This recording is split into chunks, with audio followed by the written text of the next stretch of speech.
नमस्कार, मैं आप हुमाराम आपके साथ। और आज की कहानी है ईश्वर की ओर से नियुक्त महज एक सेवक है इंसान।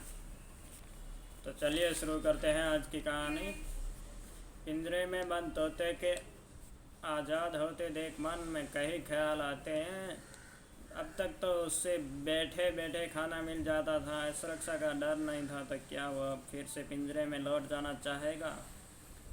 खूब सोच विचार करने के बाद जवाब मिलता है नहीं। पिंजरे में भोजन और सुरक्षा का इंतज़ाम तो है, लेकिन बाहर के तोते की तरह खुली हवा में उड़ने की आज़ादी कभी नहीं मिल सकती। फिर कोई एक तोता ही क्यों, कोई भी मात्र खाने पीने की सुविधा भर के लिए अपनी आज़ादी का सौदा नहीं करना चाहेगा, तो फिर क्यों कुछ पक्षी और जानवरों को पिंजरे में आने के लिए बाध्य किया जाता है? जब स्वेच्छा से कोई कभी पिंजरे का जीवन स्वीकार नहीं करता, तो प्रेम जताने के बहाने उसे कैद क्यों किया जाता है? इसके साथ ही यह भी सवाल उठता है कि पशु पक्षी सहित हर जीव को जब आज़ादी इतनी पसंद है, तो इस धरती पर बसने वाली ईश्वर की सर्वश्रेष्ठ रचना इंसान को यह आज़ादी पसंद क्यों नहीं होगी? सच तो यह है कि वह इंसान ही है जिसके लिए इस धरती को अनगिनत अनमोल संसाधनों से सुसज्जित किया गया है। इस विशाल और अत्यंत आकर्षक धरती की रचना का उद्देश्य भी इंसानों से ही जुड़ा है। वही तो जिसने तुम्हारे लिए ज़मीन की सारी चीज़ें पैदा की। कुरान 2.29। इंसान का इस धरती के समस्त संसाधनों और सुविधाओं पर अधिकार है।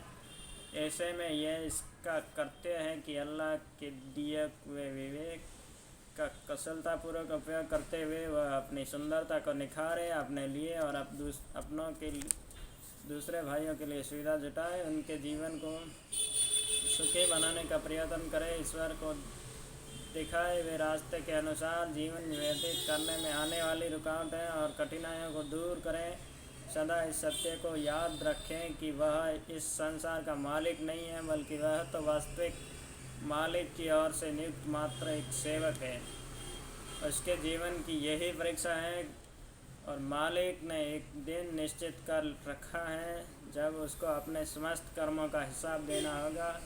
इतना असाधारण और विशाल उत्तरदायित्व निभाना इंसान के लिए तभी संभव हो सकता है जब उसे इस धरती के खुले वातावरण में पूरी स्वतंत्रता से उड़ान भरने का अवसर मिले। उसे स्वतंत्रता हो अभिव्यक्ति की, दूसरों से सहमति और असहमति की शोध करने की और अपने इच्छानुसार जीवन जीने की। न कोई दीवार और सीमा उसका रास्ता रोके, न कोई विचारधारा पर उस पर थोपी जाए और न ही किसी पक्षपात का शिकार हो। इसके मालिक का मार्गदर्शन उसके सामने हो और उस पर चलने के लिए वह पूर्ण रूप से स्वतंत्र हो। उसके सामने ईश्वर का दिया उद्देश्य हो और वह उसकी पूर्ति में तन मन धन से स्वयं को अर्पित कर सके। हजरत मोहम्मद सल के बाद मुसलमानों के दूसरे खलीफा हजरत उर रजीस के सामने उसके एक गवर्नर को प्रस्तुत किया गया जिसे शहर के साथ अन्याय किया था।